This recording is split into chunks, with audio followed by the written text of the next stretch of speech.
മാഷാ അള്ളാ അൽഹംദുലില്ലാ. അള്ളാഹുവിൻ്റെ അപാരമായ തൗഫീക്ക് കൊണ്ട്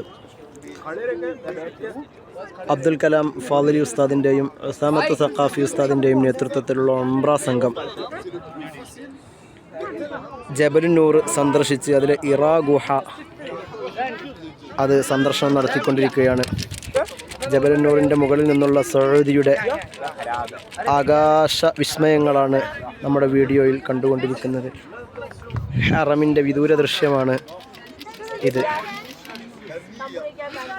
ഹബീബായ സല്ലല്ലാഹു അലൈഹി വസല്ലം തങ്ങൾ ഇറാ ഗുഹയിൽ ഭജനമിരിക്കുന്ന സമയത്ത് രണ്ട് പാറക്കല്ലുകൾക്കിടയിലൂടെ വിശുദ്ധ കഅബ കണ്ടിരുന്നു എന്ന് ചരിത്രരേഖകളിൽ നിന്ന് നമുക്ക് കാണാൻ കഴിയുന്നുണ്ട്. ഇന്ന് അവിടെ ബിൽഡിങ്ങുകൾ വന്നതുകൊണ്ട് ആ ക്ലോക്ക് ടവറിൻ്റെ നേരെ താഴെയായിട്ടാണ് കഅബ സ്ഥിതി ചെയ്യുന്നത്. ഇന്ന് ബിൽഡിങ്ങുകൾ വന്നതുകൊണ്ട് നമുക്ക് കഅബയെ ഡയറക്റ്റായി കാണുക സാധ്യമല്ല.